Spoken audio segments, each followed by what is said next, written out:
got the new iPad Air 2024 in purple. As you can see here, the purple is kind of peeking through. And in this video, I will be showing you guys my iPad setup that really helped my productivity increase. And it's also aesthetic too, which is a huge plus. And I'll also be giving you guys a tutorial on how to make it more productive. And I'll also be giving my review on the iPad Air 2024. And yeah, but before moving on, I just want to say that this iPad Air is the brand new one. The iPad I got is the 13-inch one, and it has 256 gigabytes, which honestly is a lot because I am using it for mostly school and editing. Here are some more close-up shots of the iPad, and as you can see, here is the color as well. I also have the new Apple Pencil. It's just that it's in my other condo, so I don't have it with me right now because if I'm being honest with you guys, I use the keyboard a lot more, especially in class, because I am not an art student, and for me personally, it's easier to take down notes on paper and pen. However, I do know that there's a lot of people who prefer taking notes on iPad, so if you do, I highly suggest getting the Apple Pencil. And yeah, that's pretty much how my iPad physically looks like. Now, let's check out how my iPad setup actually looks like. So as you can see here on my iPad, this is how it looks. And you might be wondering, why are there so few apps on this page alone? Well, I will show you why in a bit. So first things first, this is kind of my more productive setup, especially for school, because when I'm in school, I really just want to focus on the tasks that I'm doing, the notes that I'm taking, and obviously the lecture that's in front of me. And I am personally someone who gets distracted very easily, so I found that this setup for my iPad works the best for me. And hopefully it also works for you too. So as you can see here, I have my Canvas grades up here. And then I have like a few cute widgets on the side here. And then of course I have a calendar on the side because sometimes I like seeing the days set up already in front of me. And then I have my shortcuts here on the bottom, but we'll get to that later on. And then I have this cute little widget that is actually my Notion. So when I click that, it goes straight to my senior year notes. And then of course I have my reminders here, which I kind of have a few reminders to do right after filming this video. But yes, I have to do my marketing assignment, my last assignment, and another marketing assignment for my other marketing class. And then here I also have my readings that I have to do. They're not like the fun books here in my iBooks in this iPad. It's actually just my PDF documents for my law classes, which I keep all here. Then of course I have my reminders app here, my camera, the clock app, especially if I'm going to be studying the Pomodoro technique. I personally find it a lot more helpful to just pull out the timer here and to just scroll through the time and just decide what time that I want to start studying, how long my breaks will be, and things like that. And then of course I have my files here. This is where I keep my syllabuses, all of my readings, and things like that. And then of course my iBooks, my Canvas, my Google Drive, Google Sheets, Zoom, Google Docs, Notion, and GoodNotes. So let's just take a quick tour around. GoodNotes I don't really use yet because the classes that I thought I could be using my Apple Pencil in, I actually cannot bring out a gadget for. So GoodNotes is sadly going to have to wait until next semester until I can use it. Then here is Notion. This is where I take down notes for some of my readings. And as you can see, I have a few of my subjects already here in Notion. My law subject, my marketing subject, and of course my social science subject. But if I'm being honest with you guys, especially in classrooms where I do not have Wi-Fi, where I cannot sync up my Notion, I just pull out my Notes app. And this is where I take down my notes. And as you can see, I have a lot of notes already. But yes, this is really just my productive setup. And honestly, the reason why I like this is because I do not get any notifications at all from social media platforms. I only receive emails from my Gmail account and also from Canvas, if I'm not mistaken. But Messenger, Instagram, TikTok, I do not receive any messages at all, which is super helpful, especially when I'm taking down notes in the class, because I really like it a lot since I do not feel tempted to tap on the notification, and that is something that you guys can do, especially if you change the settings of your iPad. Of course, my iPad is not fully used for academics. I also have games and also content creation applications as well. So let's head over to content creation to check out how it looks. So press that button, it automatically goes to the focus for my content creation. And as you can see, there is nothing else that you can see. So here, I have believe, achieve, receive, some happy motivational statements so that I can just keep on going. And then I have this cute little icon because I just found the dog so cute. And then of course I have the shortcuts here. Then I have more little pictures here that just I found so cute and aesthetic. I found them on Pinterest, so you guys can definitely look on Pinterest for some of your wallpaper aesthetics images. But of course, for my content creation, I have Canva, which I also use for school. So if ever I want to go to Canva, I either search it in the application bar here in my app library, or I just click the content tab here in my shortcuts and I just use Canva there.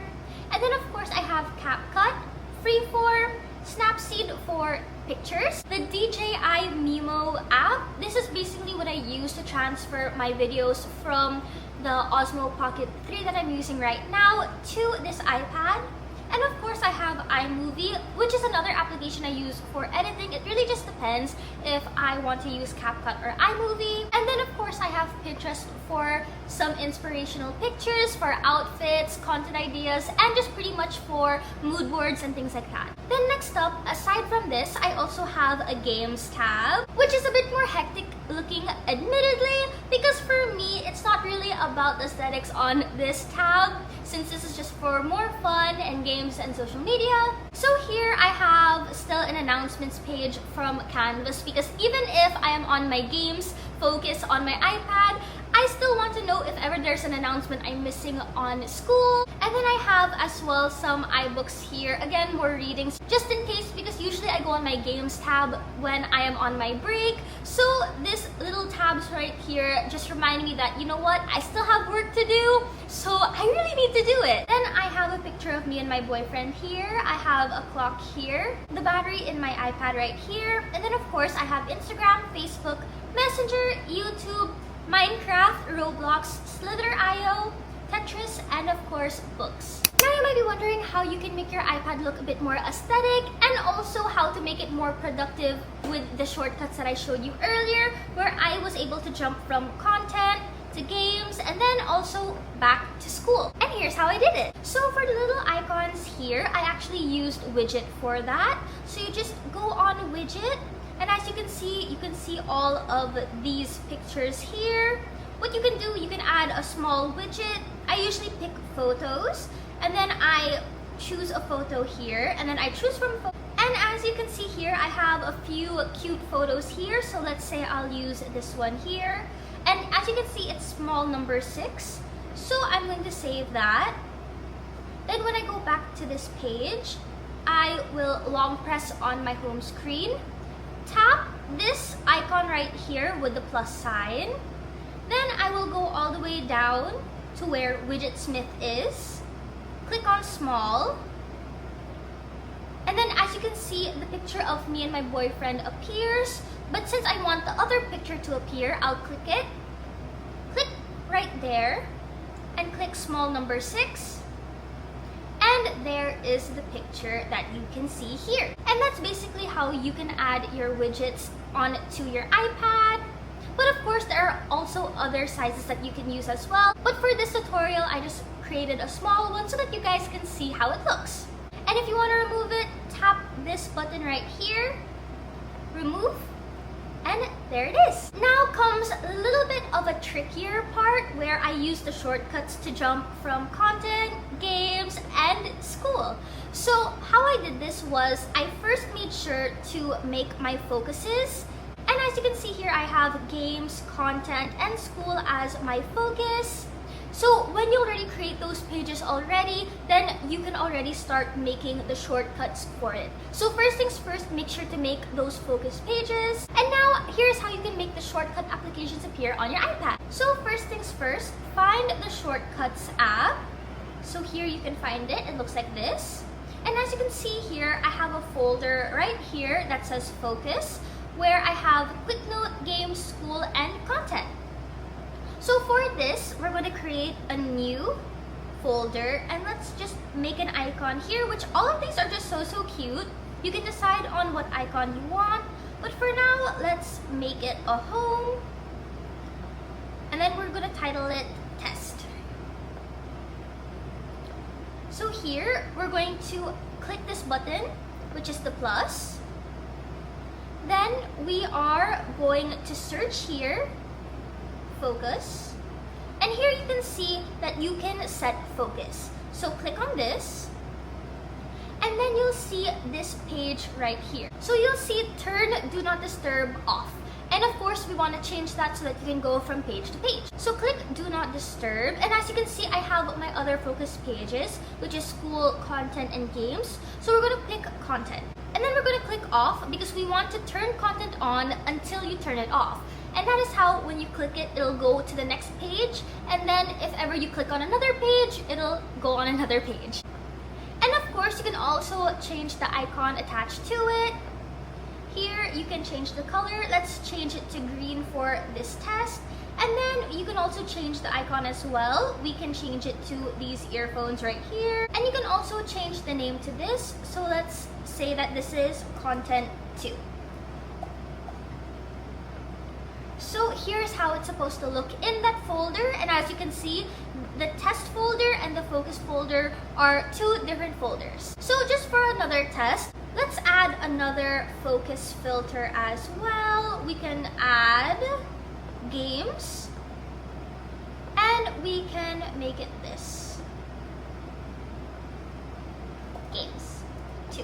So now that you have 2 focus settings in this folder, next up what we can do, long press on your iPad and then click the add button on the top left, and then look for the shortcuts here on the side.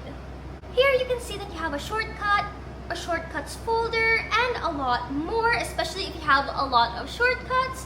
But since we only have 2 right now, we are going to just click this one. Then we're going to press add widget. Then as you can see here, this is not the folder we set up. So click this. Then you can choose the folder that you created. So click the one that you created. For this video, we did test, so I'm going to click that. And then it'll appear right here. So when I click on it, I'll move to games. And of course in games, that means you also have to add the shortcut here too. So we're going to do the same exact thing in the games tab as well. Add widget. Change the folder to test. And there you go. Now you can jump from different settings back and forth. Just like that. Also, as you can see here, if I jump to content, you do not see the shortcuts setting here as well. So make sure that you add the shortcuts widget on all focus tabs so that you can jump from page to page. So it's a lot easier for you as well. As you can see here. So then I can go from games to content to games and back to content. Now for my review on the iPad Air 2024 with the M2 chip. Personally, I really like this iPad a lot, especially with the keyboard. I think it's very handy and very useful. However, I do not think that it is a replacement for a laptop.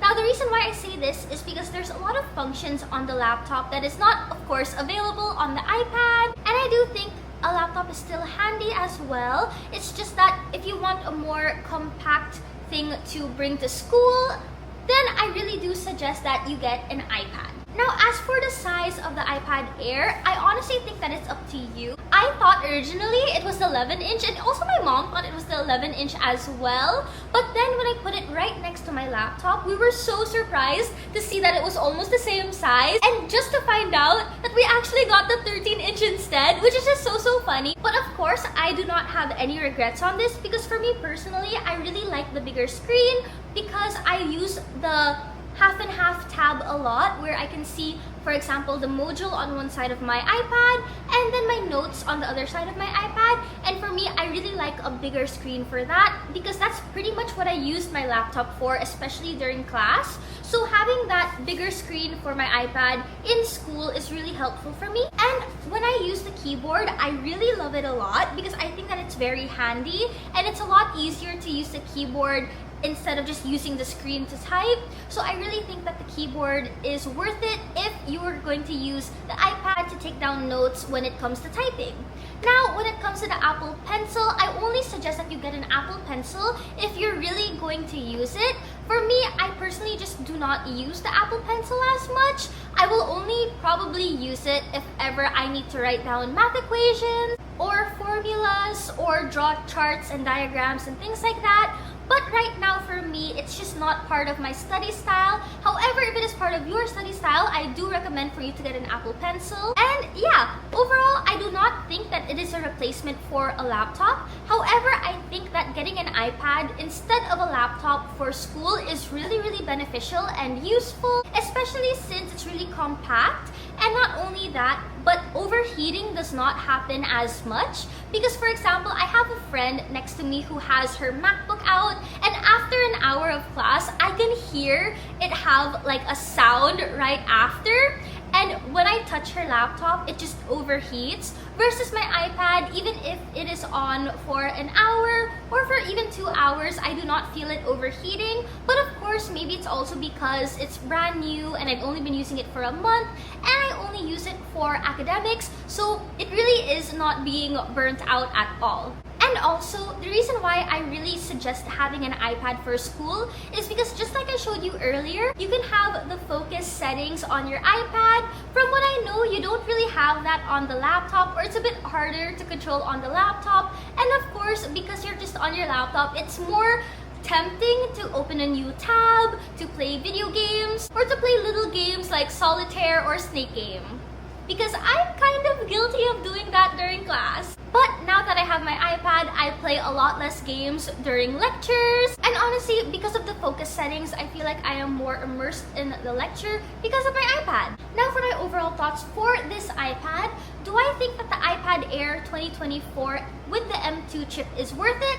Yes, I really do think it's worth it, especially if you want a gadget to help you out with your academics and your studies. I really do think that an iPad Air 2024 is really worth it. I think it's just up to you if you want to make your iPad more conducive for studying and for productivity. But of course, a disclaimer, getting a brand new iPad does not automatically equate to productivity. You have to also try to make your iPad more conducive for your studying and for your academics as well, just like what I did with my iPad here. But overall, I'm really happy with my purchase of an iPad Air 2024, and I honestly think that you guys should get one too. Of course, you can get any color. I just personally love the color purple, but of course, any color of the iPad Air 2024 with the M2 chip will work just the same. As long as you get the color that you're happier with, everything's great. And especially since the iPad will be covered by a case anyway, so just get whatever color that you're happier with. Now, do I think that the keyboard is worth it? 100%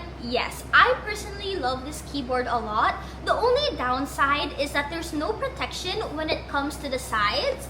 As you can see right here, I am very careful when I put my iPad down in places because these sides are just not protected. However, I do think that this keyboard is really, really worth it because I really like that you don't have to charge the keyboard. All you have to do is connect your iPad to this keyboard. Oh, I think I also forgot to mention that this keyboard is also from Apple and it's specifically fit for iPads. And what I like about this keyboard is you don't have to connect it to Bluetooth. You don't have to do all of those little things just so that this can connect. You don't need to charge it.